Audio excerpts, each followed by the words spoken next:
We are here today.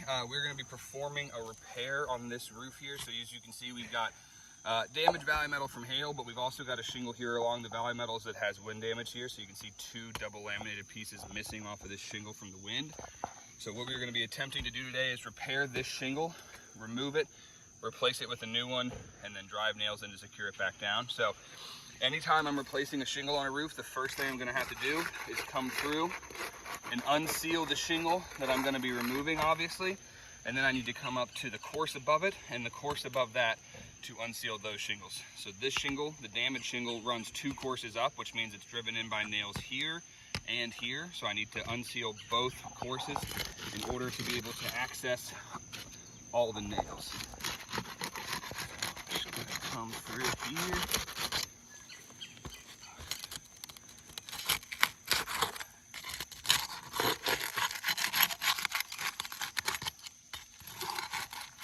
So damaged shingle is unsealed, course above it is also unsealed, and then the course above that is unsealed as well. So what I need to do next is I need to remove the fasteners, which in this case is roofing nails from the first and second courses.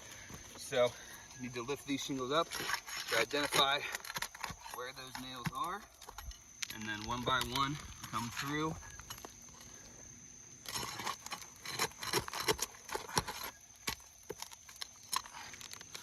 Remove all these nails here.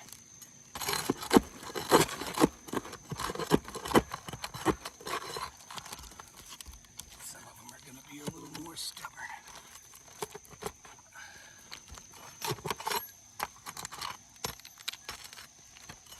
So first course of nails is out. I want to show, if you'll come right here to me, I want to show just by lifting these shingles up to even see where the nails are, there's already pretty strong creasing occurring here. Again, I'm not lifting these up any farther than maybe an inch or so just to identify where the fasteners are. And you can see just lifting them up to that amount has already created creasing in the shingles. So we're already seeing some damage happen. I'm gonna keep coming through.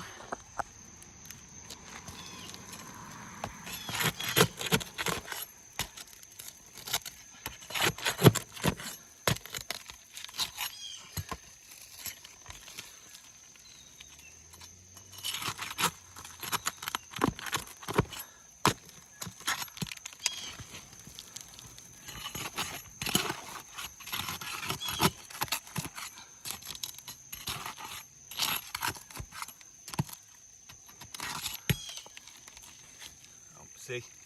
And again, just by trying to lift these things up, they're cracking, they're splitting. We've got creasing here, here, and here, just from trying to remove nails so that we can get the damage shingled out. So we've got one more sitting in here somewhere.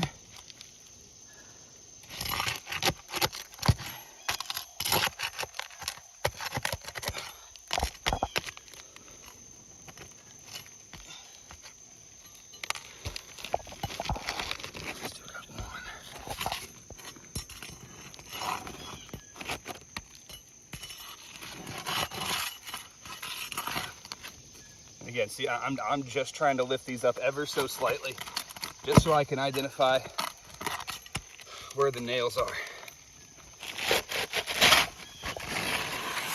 So there's our damaged shingle removed. You can see already, due to the age and condition of these shingles, just trying to manipulate them, they're starting to come completely delaminated. They're in pretty rough shape. You can see on the back here, this is supposed to be laminated together, and just the removal process has caused full delamination of them. I can imagine that that's starting to occur with some of these as well, just from the manipulation. Again, I just want to point out here, like, we've got a big crater here. We've got pretty strong creasing right here, more rips and tears here, creasing there, creasing here, creasing here. This is just from the removal of a shingle. We haven't even put in a new shingle yet to try to do the repair. So just by lifting them up, you know, inch and a half, I've already started to crease them pretty noticeably. So next step is we are gonna slide a new shingle in here.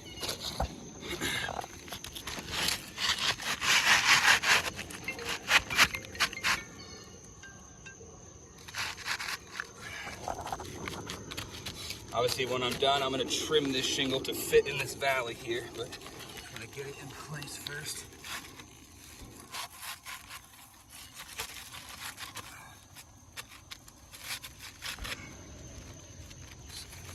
Under here.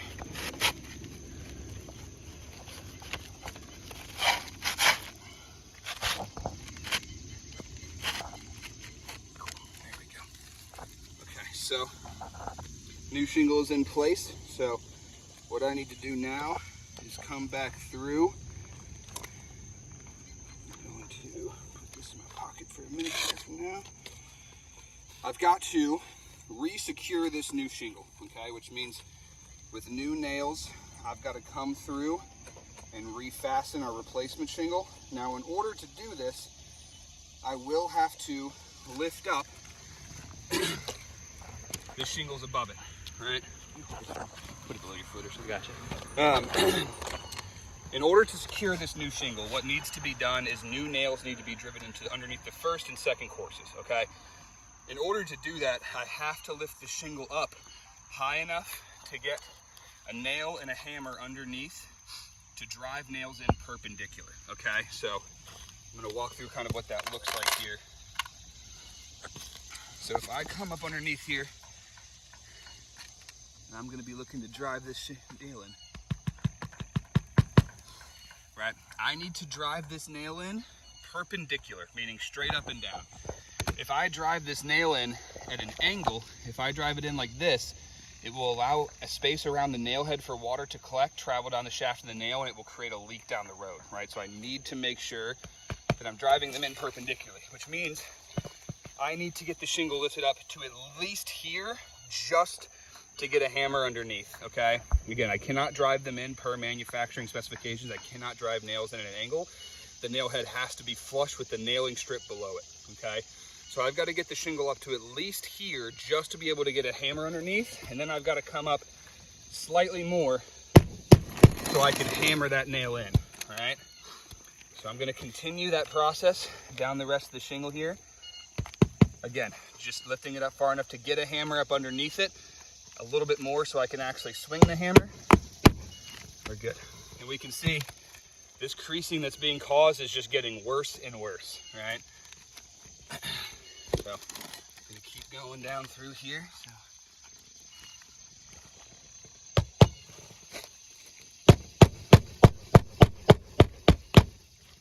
And again, see more creasing already starting to happen just from lifting them up right there.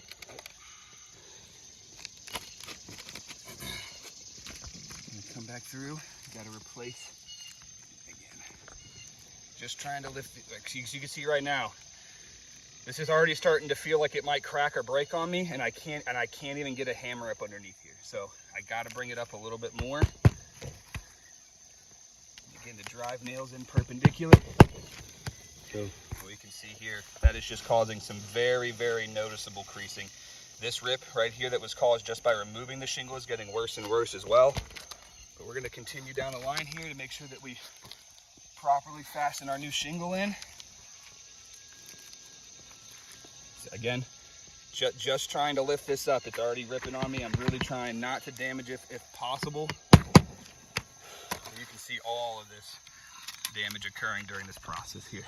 So, and again, really trying to be gentle if I can. More creasing here, more creasing there.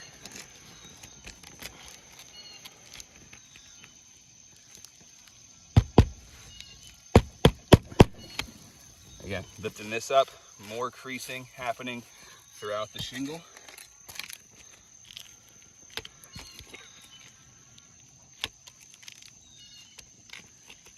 One last nail to drive in here.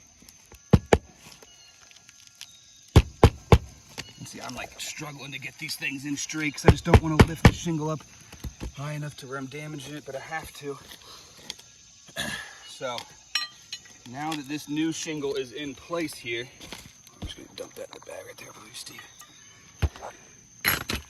I have to trim it to fit the valley that it's sitting in.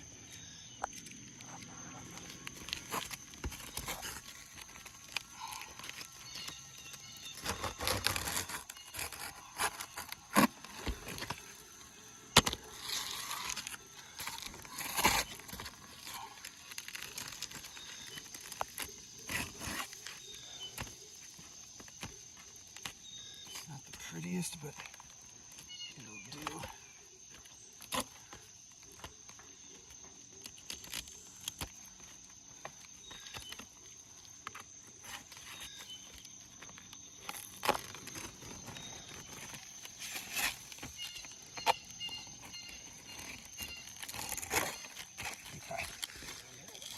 This shingle is now trimmed, secured into the valley. But as you can see here, the amount of damage caused to the shingles above it, just mainly, honestly, from just lifting up to get nails out, and then even further by trying to drive nails in, we've got very blatant creasing, tearing, and ripping throughout this whole shingle. So we've got big gouges like this right here. We've got super strong, noticeable creasing here, here, here, here, here. At the end of the day, for every shingle I replace up here, I'm going to damage at least 2 or 3 in the process. So this roof, in my mind, would be pretty much irreparable at this point due to the age and condition. The only proper means of repair for this roof would be a full roof replacement. And I think that's pretty apparent through the amount of damage caused just by replacing one shingle.